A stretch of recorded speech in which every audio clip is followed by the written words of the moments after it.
you. Hello and welcome to Tuhin. It's a pleasure to have you here, and thank you so much for taking out the time. It's a pleasure, like I said, and an honor. Same here, Roopa. It's great to reconnect with Telcoites and with people from Jamshedpur, because that takes you back to a very pristine world which some of us have left behind or not managed to stay as much in touch with as we would have loved to. So it's always great to connect with people from the beautiful city of Jamshedpur. Yeah, and when I came to know that I was going to be in conversation with you, I was very excited. And then something struck me. I realized that we've had so many things in common, and yet we've never met. Our paths have never crossed. I mean, we grew up in Jamshedpur, we lived in Telco Colony, close to Telco Club and Nildi. We went to Loyola School. I was there only, of course, for 2 years, 11 and 12. Mm-hmm. We live in Mumbai. We've specifically... You passed out of +2 in 92 or, sorry, 95? No, 92. 92, yeah. Okay, I passed out in 95, actually. Yeah. Yeah. Yeah, we live in Mumbai. We've specifically worked in the television industry, and it's actually very surprising that we've never met. But it's good to finally meet you. Same here, same here. So what I wanted to know is, when you hear the name Jamshedpur, what do you feel? What does it evoke in you? Well, it takes you back to a very tranquil, a very pristine world, which it takes you back to utopia, if I may use that word. And the best part about Jamshedpur was that while it kind of protected you from a lot of adverse influences or, a lot of consumerist influences, it had a beautiful hill town feel to it. But at the same time, it was in no ways not in sync with the progressive world. In fact, it had some of the most aspirational students. And people growing up in that pristine, quiet, tranquil world have, actually grown up to become some of the most competitive professionals. So I think the rare mix of a calmness with ambition, with aspiration, is what sets Jamshedpur apart, and what sets the people and inhabitants of Jamshedpur apart. Yeah, so true. So tell us some of your earliest memories of Jamshedpur. Anything that you remember? Because we have lived in almost all parts of Telco Colony, starting from there used to be a rocket park. I don't know whether you are aware of it. Yes, of course. It's next to Chinmaya School. So starting from there, I spent the first 5 years in that area. And I remember that from the kitchen, we could actually see the river of the Riverview Colony. Okay. But because there wasn't much construction which had happened that side, it seemed like a very distant world. So, I remember when I would watch, or when I would take a look at that distant firmament from the third floor kitchen window, I would always ask my mother if we could go to the Riverview. And today, of course, that Riverview is a very cluttered place. It's a very well-developed township of its own. Post that, we shifted to one of the M types.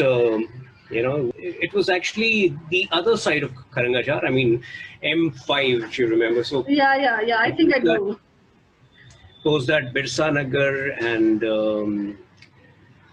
then a K3 bungalow right next to the Little Flower Gate, and finally Nildi. But then by the time we shifted to Nildi, I was already in Delhi. I was studying, and I only remember going there for my holidays. So we have stayed in almost all parts of Telco Colony, and each of those parts have got some very beautiful memories. For example, the walk up to the Bhubaneswari temple, that had its own charm. Absolutely. I remember many an evening being spent there doing nothing. Absolutely nothing, just tapping. Yeah. And at the same time, since I was in Loyola School, every day I would also travel outside Telco. Unlike many other students, I had that advantage of being in telco during the evenings and being out of telco during the days.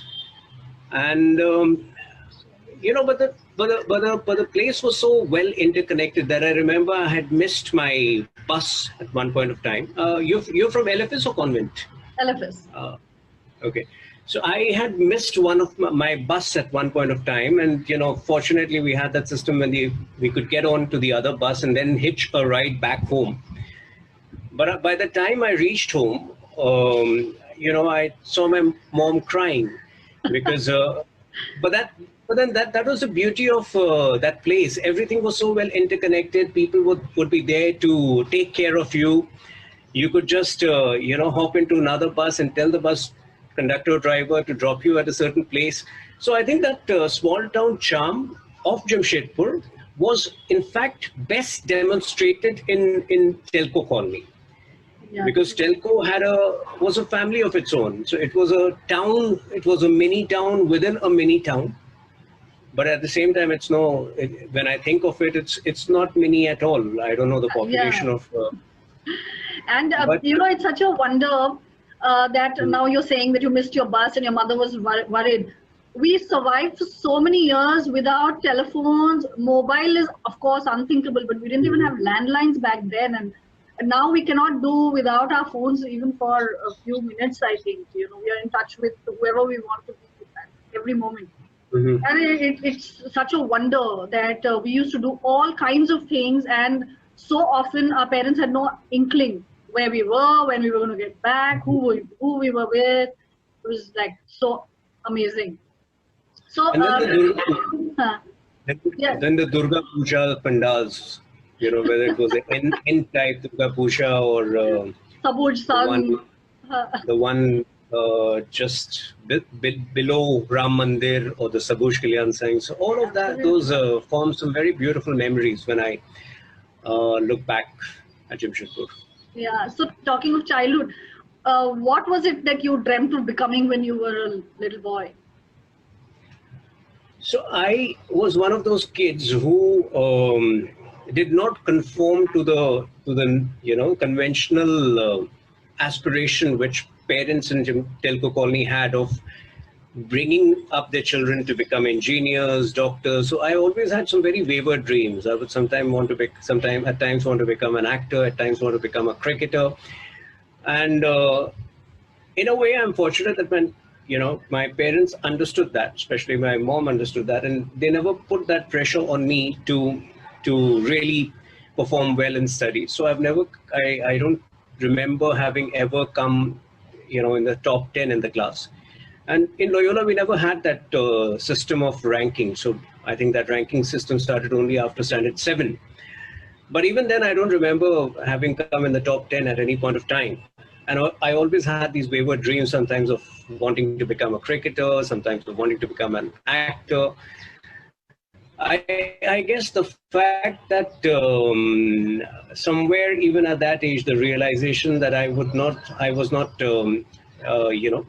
giving my parents that joy of claiming or boasting of my performance in classes, because that is what used to form the crux of most of our parents' conversations in those days, that my son is or my kid has got 3rd rank or 2nd rank or whatever. So somewhere, I guess that realization, that latent realization that I was not able to give them that joy, actually made me more ambitious to try and explore unconventional pursuits in life.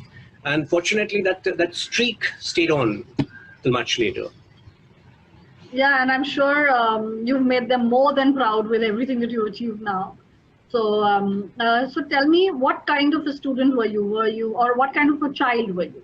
Were you reserved? Were you playful, mischievous? What kind of a child were you? The kind of child which does not leave a mark. So I was, you can call me a middle bencher who plays it safe, who's never in the news for either being the best student or being a very notorious student, who is a meanderer, who is in a world of his own, who's trying to explore things beyond what other students are doing.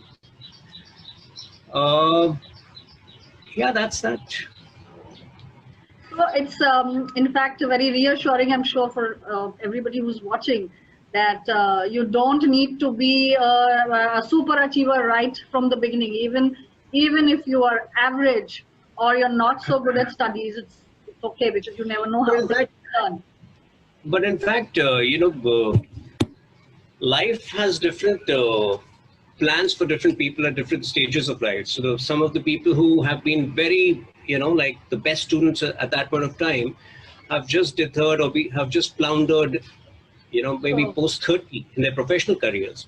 Right. And those who have floundered at that point of time as a teenager have somehow gathered themselves post 25 or post 30. So life is strange. I mean, you don't necessarily need to, fall into any specific bracket, as long as you. And I think it may be a better thing to peak a little later in life than, finish all your achievements and everything in the first 18, 20 years. Just like in a sporting match, life is all about, like you mentioned, peaking at the right moment. Yes. So you may work, you may work very hard, or you may get some brilliant results in the initial stages of your life, but then you may just crumble at the time when you most need that brilliant performance or brilliant result. True. So tell me, what was a typical day like in Jamshedpur? So during school, it was, I used to wake up at 6:15, 6:20, which was very late for a 7:40 school. Yeah.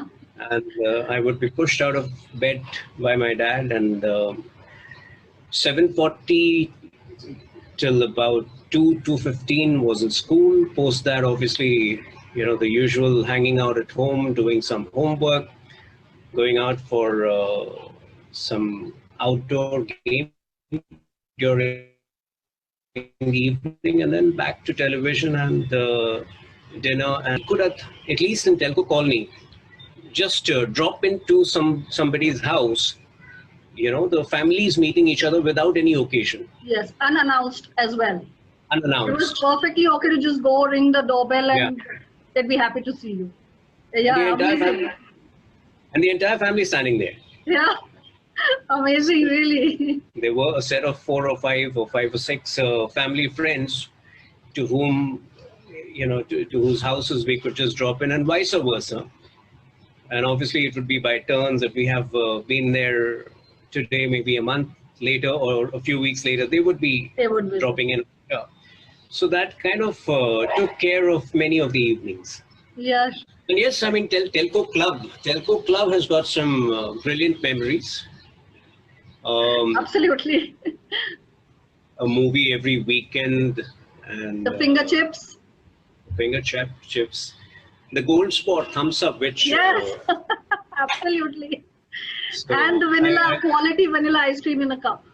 Yeah. Not to be missed. I remember from a very young age, either I was authorized by my parents or I took that liberty. I knew the club membership number and I would just jot it down on the... on the book.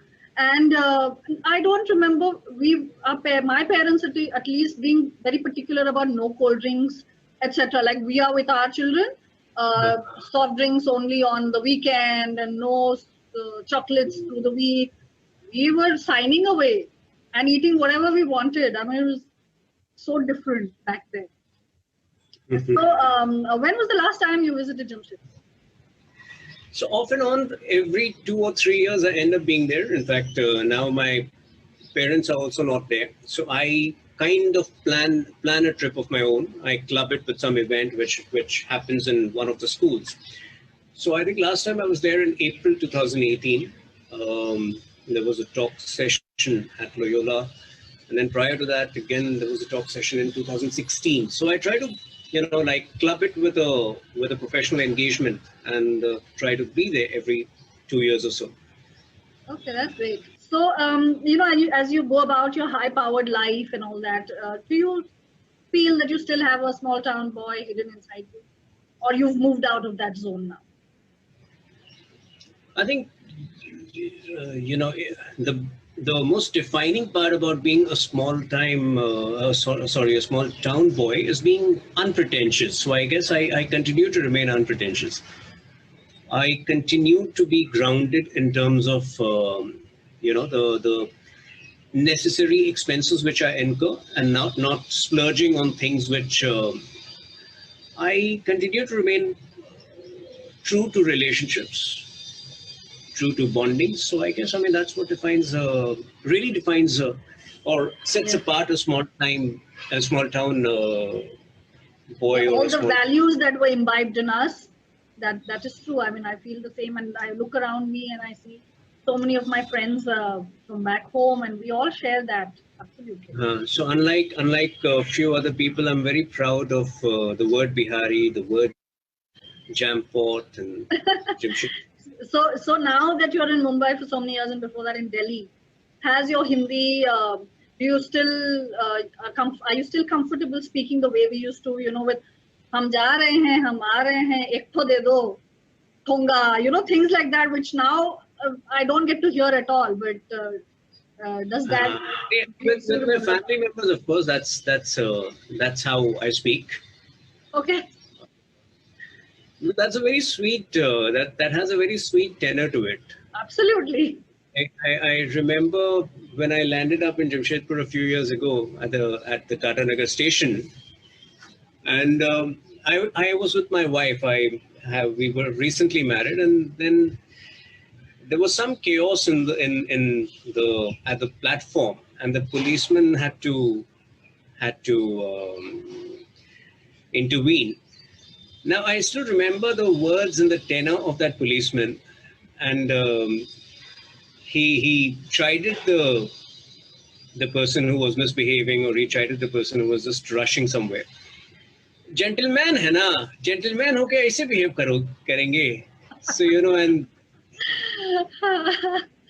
so that has very sweet, lovely tenor.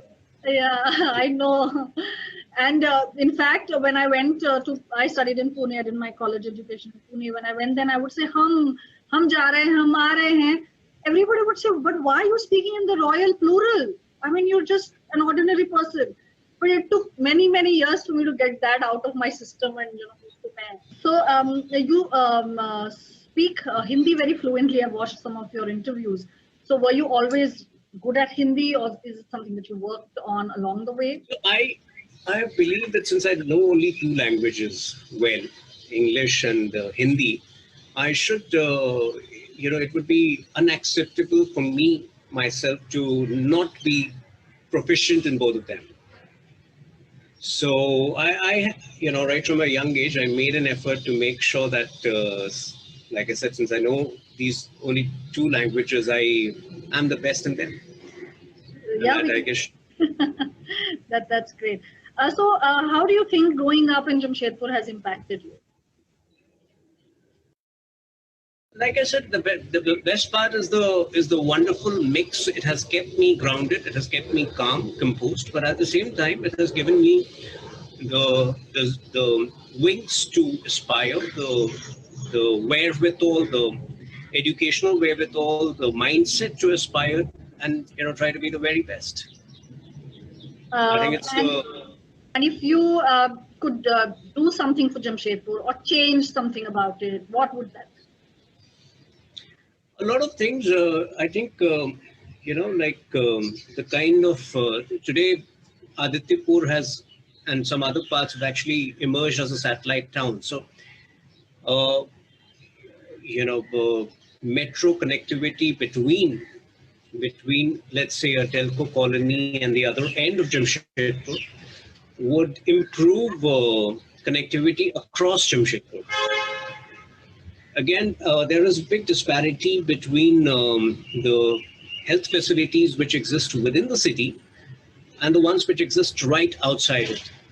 So I guess, if the Tata main hospital and the telco hospital could be more approachable and could be more accommodating towards outside people, of course, I mean, they could always work out the logistics and the set of arrangements they want to go ahead with. But I think, a more uniform health facility across that region, or across at least the entire district, something which needed to be worked out. But the more important part is connectivity. I guess Jamshedpur needs an airport.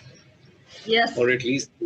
It's a big deterrent to, I mean, I would love to visit sometime, but it's always a deterrent. The journey seems so long and it kind of is discouraging. Or a freeway or an expressway which connects you to the Ranchi airport, because I think that's the other idea which the government has been working on. Right. That would reduce travel time to maybe 1.5 hours between Jamshedpur and Ranchi. Okay, so I wanted to play a little game with you, like a rapid fire or a word association. I'll say something and you tell me what is the first thing whatever comes to your mind. Of course, this is all related to Jamshedpur. So, okay, Ram Mandir. Calm, absolute peace of mind. Yeah, the idols are so beautiful. I remember the idols; they are so beautiful. Man, it's so sweet. It's huge, and it's away from the main road. Yes. It's one of the most beautiful places in Jamshedpur. And but funnily, if somebody says Ram Mandir to me, the first thing that comes to my mind, and I don't know whether this is politically correct or no, but because we don't use language like that now anymore, but Pagla Pandit is what comes to my mind. I don't know whether you remember him. So it always brings back memories of him. And whatever he used to speak was always political. बहुत politics भरा पड़ा रहता था उसमें. But I have seen him across the city. Like, absolutely.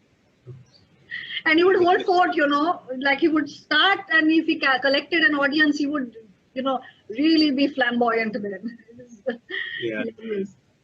Okay, Kharangaja. There are 2 or 3 shops which stand out. One is the Chiku Studio. Yes.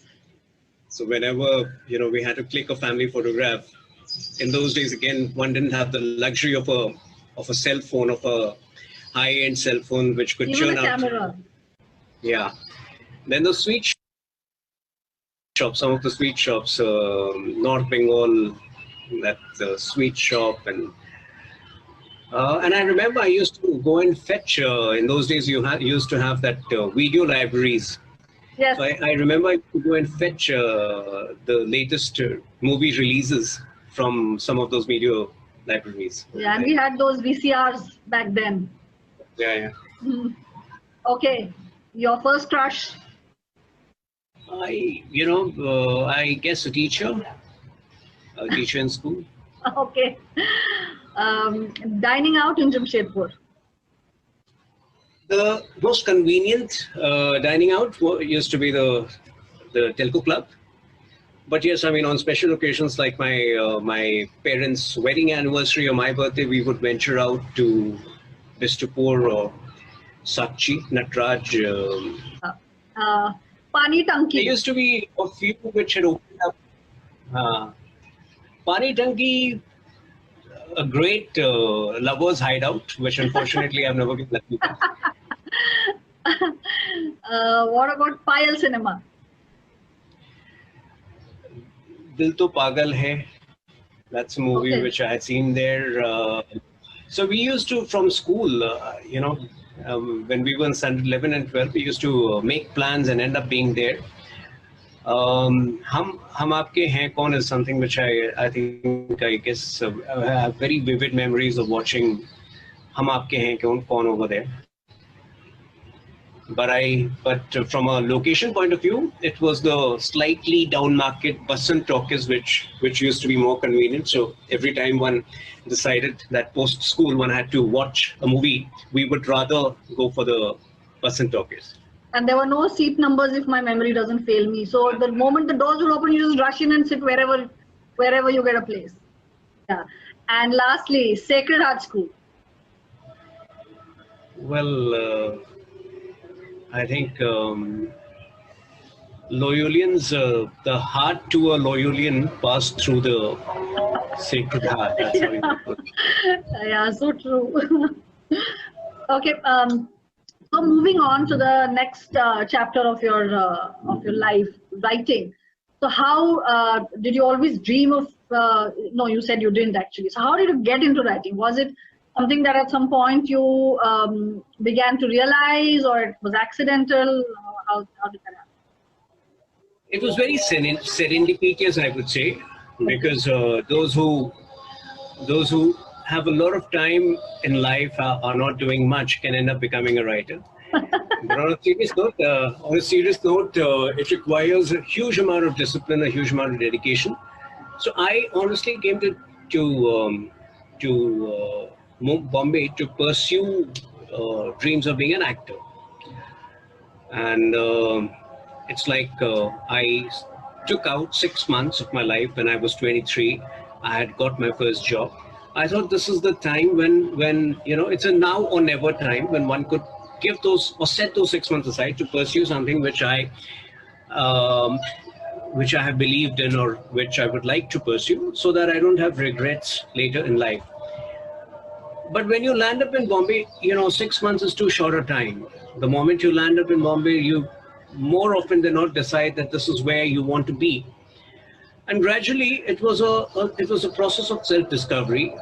It was very easy to break in as a television scriptwriter, which I managed to do, which again was serendipitous, because somebody I was in touch with convinced me of the idea that you'd make a very articulate or a good screenwriter.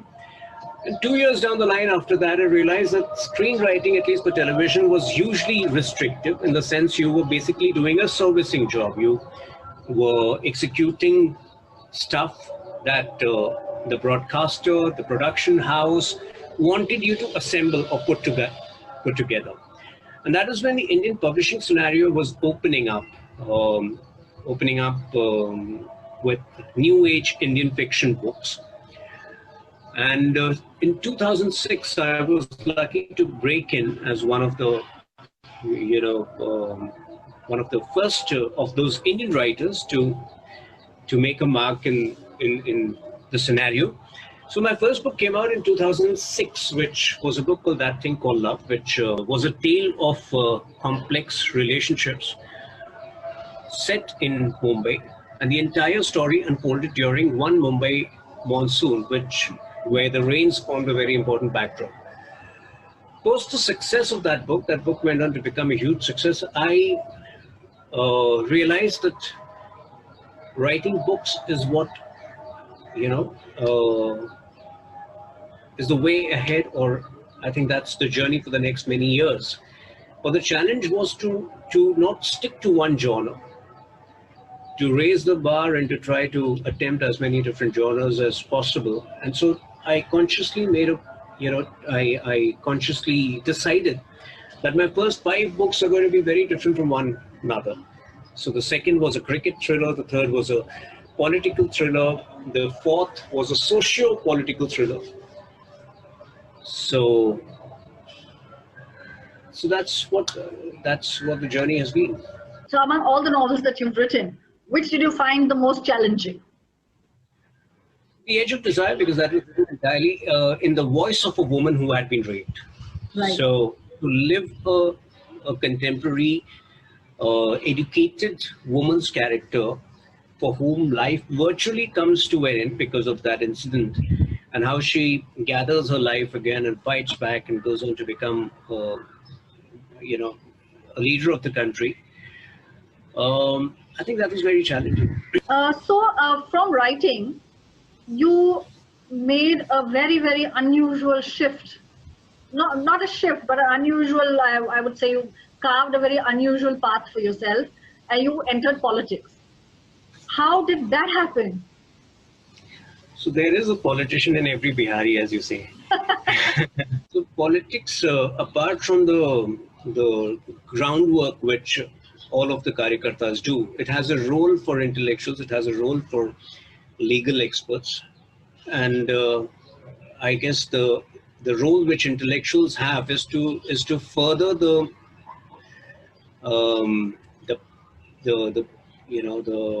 vision, the policy vision which a party would espouse or want. It's more about the idea of India that you see. So I would say communications and intellect form a very important part in creating political narratives. And that has opportunities for intellectuals and for writers and for people who are thinkers. And that's what I have focused on in the last few years. So there is a space for people who create narratives. Right. What I want to know is, if you ask children what they want to grow up and become, you'll hear a whole range of answers, from the more common engineer, doctor, to even the wild imagination of little children when they say train driver or ice cream wala or something. But very rarely do you hear politician. Why do you think that is the case, and what do you think needs to change? So you would not hear them want to become writers also. Writers and politicians are people who haven't managed to succeed in anything else in life. But I just, in the last 6 years, we've seen a lot of change in that perception, insofar as politics is concerned, and in the last 10 years, insofar as writing is concerned. Because now I think there are kids who are pretty candid, but at the same time, the real people know what the working styles were pre-2014, what it is now. So today, I don't think kids would have a problem with them actually saying that I want to grow up to be a politician. Okay, so what's next for you? What's on? So there are two books. What I have done is, it's been a long sabbatical from books because I've been consumed with the larger pursuit, politics. I've been active in politics. But now the lockdown had given me time to actually revisit books. So hopefully in the next 1 year, or before that, probably by March, April, one would see two releases of mine. One is a book on Birsa Munda, the legend of Birsa Munda, because I realized I had to revisit and reconnect with Jharkhand in a bigger way. And the story of Birsa Munda is very fascinating. Okay. So that's one of the books, The Legend of Birsa Munda. And another book is an espionage thriller. Okay. Espionage come medico thriller with COVID-19 as the backdrop, which takes on China in a big way. Oh, wow. Plus, there are other books that are in the pipeline, but that's the writing bit. Politically, I'm active as a spokesperson, as you have seen on television. Absolutely. And once this COVID crisis subsides, there are other plans, which let's see when we come to that. Okay, so it's been such a scintillating conversation and enlightening discussion that I completely lost track of time. I think we are coming to a close, so it's time for a wrap. And wonderful. I wanted to thank you once again for making time out of your busy schedule to join us today. Well, thank you for letting me relive this experience of invoking memories of Jamshedpur. They're all very brilliant, very lovable memories, which have contributed to me being where I am. And you're a great host. So. Well, I think you brought that out in me then, if you say so. And the pleasure's been all mine. It was really a very, very engaging and captivating chat. And with that, I would like to wish you every success. I hope you achieve everything that you ever dreamed of. And wishing you good luck in the world. And I wish nothing but the very best for you. Thank you so much. I wish every Telcoite and the lovely people who have initiated this movement for Telcoites, ex-Telcoites. I wish them the very best. Rishi has been brilliant in organizing this and getting people together. And I hope, I wish you great luck. Okay, thank you so much. Thank you. Thank you. Thank you.